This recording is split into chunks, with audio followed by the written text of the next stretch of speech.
할렐루야. 이 시간은 에스겔서 37장에 있는 그 에스겔 골짜기 마른 뼈에 대한 환상 이해에 대한 내용을 가지고 어떻게 우리가 하나님이 나에게 보여준 신령한 그림에 대해서 이걸 잘 풀이하고 또 이해해 나갈까 한번 말씀을 드리고 싶습니다.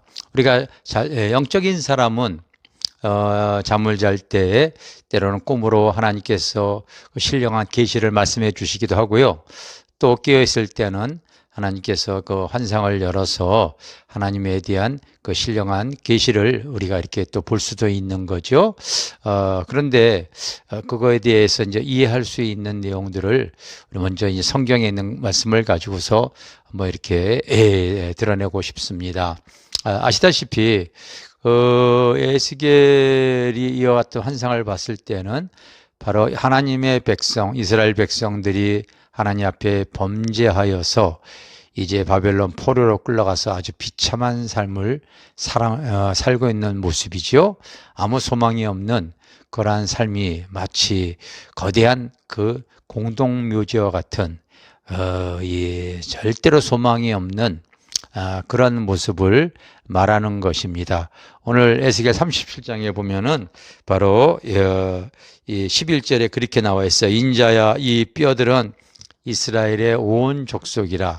즉 하나님과 관계가 끊어져 있는 모든 심령들이 실제로 영이 죽어 있으면은 영적으로 죽어 있으면은 육은 살아 있어도 죽은 자로 이렇게 표현하는데, 바로 우리가 여러분 잘 알다시피 에베소서 2장 1절에도 보면은 그때 너희가 죄로 인하여 죄와 허물로 죽었던 너희들을 바로 우리 그리스도께서 살리셨도다 이렇게 얘기하시지 않으셨습니까? 또 주님의 제자 중에 하나가 주님이 나를 따르라고 할 때에 장사 지내고 따르겠습니다 했을 때에 주님이 하신 말씀이 바로 뭐예요? 죽은 자는 죽은 자로 죽은 자들로 장사케 하고 너는 나를 따르라 이렇게 말씀하셨잖아요. 그 에스겔 골짜기의 거대한 그 해골대가 바로 그들의 비참한 삶을 말하는 건데, 여러분 오늘 우리의 현실을 잘 보시기를 바랍니다. 영적으로 바라보시라는 얘기예요. 바로 2021년서부터 2022년, 2023년 이렇게 되어졌는데, 그동안 우리가 코로나로 인해서 얼마나 메스캠에서 또 많은 이 사람들이 죽었습니까? 코로나 안 걸려본 사람이 없을 정도로 온 세계 사람들이, 너무나 많은 사람들이 죽었고, 우리 한국 사람들도 코로나로 인해서 고통당한 사람들도 많지만 생명을 잃은 사람들도 무척 많이 있잖아요. 근데 여러분 놀라셔야 됩니다. 코로나로 사실을 그 기간 동안에 죽은 사람보다 자살해서 죽은 사람이 더 많습니다, 여러분. 그게 어제 통계에서 지금 이렇게 드러났죠. 그게 왜 그랬습니까? 지금도 그렇지만은 미래에도 전혀 소망이 없기 때문에 그런 거 아닙니까? 살 소망이 없기 때문에 그냥 죽는 것이 더 낫다고 여길 정도로 지금 삶이 비참하고요, 어렵고 고통 가운데 있기 때문에 그렇습니다. 연세 드신 분들은 그 외로움과 그 고독과 그리고 생활의 곤고함 때문에 자살합니다. 근데 젊은 사람들이 더 많이 요즘 죽었다고 나오죠? 젊은 사람들이 더 많이 자살, 한 4만 명 가까이가 요즘 이 코로나 기간 동안에 죽었다고, 이렇게 자살해 죽었다고 얘기를 하는데, 그들이 젊은 사람들이 아무 소망이 없는 거예요. 미래에 대한 비전도 없어요. 경기가 나쁘다 보니까요, 아무리 공부를 하더라도 직장이 잡혀지질 않아요. 아주 이 자녀들을 낳지 않아서 국가적인 위기죠. 그거 왜 그럽니까? 자녀를 낳았을 때에 돈이 많이 들어가고 자기의 삶이 자녀로 인해서 돈을 벌어야 되는데 벌 수 있는 상황이 안 되어지니까 본능적으로 자녀를 낳으면 위기의식을 느끼게 되면 안 나는 거죠. 집을 살려고 할 때에 평생 벌어도 이 집을 살 수 있는 어떠한 우리 사회적 문화 인프라가 되어져 있지는 않습니다. 그러니 아무 소망이 없는 거예요. 많은 사람들이 그렇게 자살하는 거죠. 그런데 우리 하나님의 백성들 이럴 때일수록 오늘 하나님의 말씀을 통하여서 다시 소성함을 얻었으면 좋겠어요. 이스라엘 백성들아, 너희와 이와 같은 상황 속에서 이들이 어떻게 살 수 있겠느냐? 하나님은 선지자 에스겔에게 묻습니다. 그랬더니 에스겔이 하나님만이 아시는니다 이렇게 얘기하죠. 그러면 너를 대어내라 하면서 이 뼈들이 바로 이 얘기를 합니다. 죽은 뼈들아, 이제는 여호와의 말씀을 들어서 자기의 위치로 들어가라 이렇게 얘기합니다. 이 뼈 저 뼈 들어맞아서 뼈들이 서로 연결, 자기 위치로 들어가라 이제 얘기.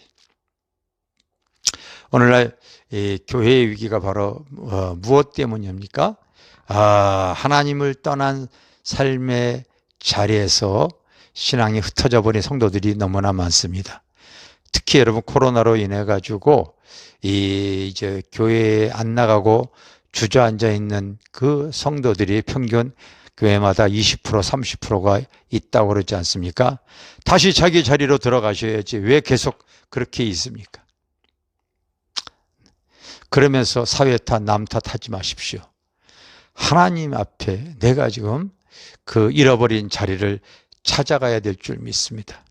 왜 하나님 앞에 그 받은 직분을 그냥 여러분 받아놓고서 아무 일도 하지 않습니까? 성경에는 분명 기록이 되어져 있어요. 5달란트, 2달란트, 1달란트. 그 사람의 분량대로 하나님께서 귀한 것들을 맡기신 겁니다. 그런데 할 수 있음에도 불구하고 자기의 삶의 분주함으로 게으름으로 말미암아 하나님이 나에게 맡겨진 귀한 사명, 직분, 땅에 묻어놓고 신앙생활하는 사람들이 얼마나 많이 있는데요. 이거 문제 아니겠습니까?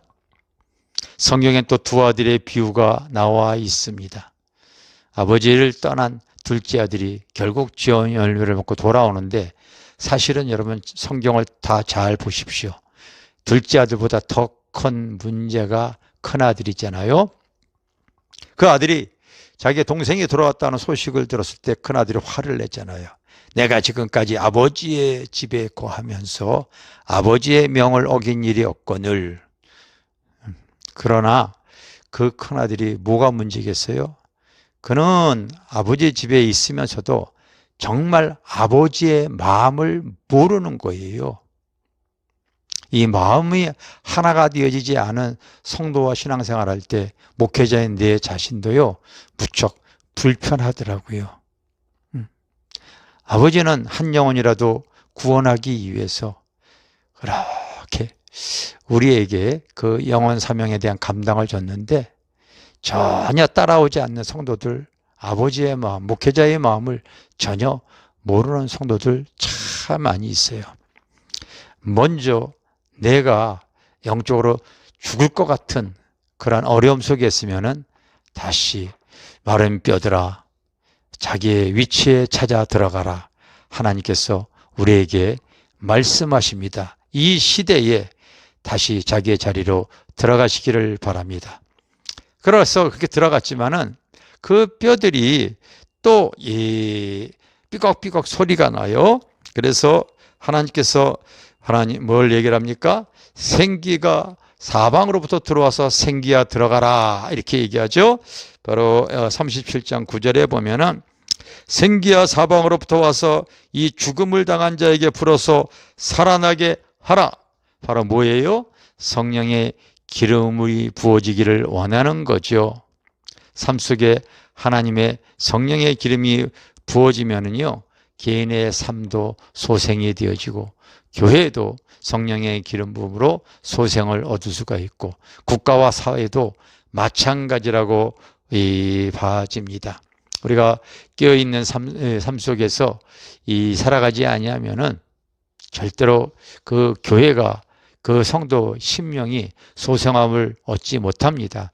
에스겔서 37장 14절에 보면은 생기는 내가 내 영을 너희 속에 두어 너희가 살아나게 하리니 그렇게 나와 있어요. 내 영을 너희 속에 두어 너희가 살아나게 하겠다, 이렇게 얘기했죠.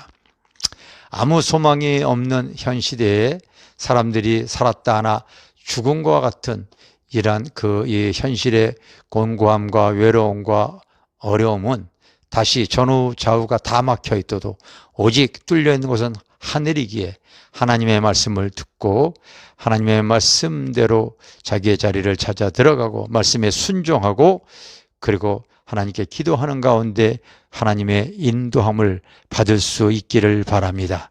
그러면 다시 살아나서 하나님의 큰 이 그리스도의 군대로 쓰임받게 되어질 줄 믿습니다. 할렐루야! 감사합니다.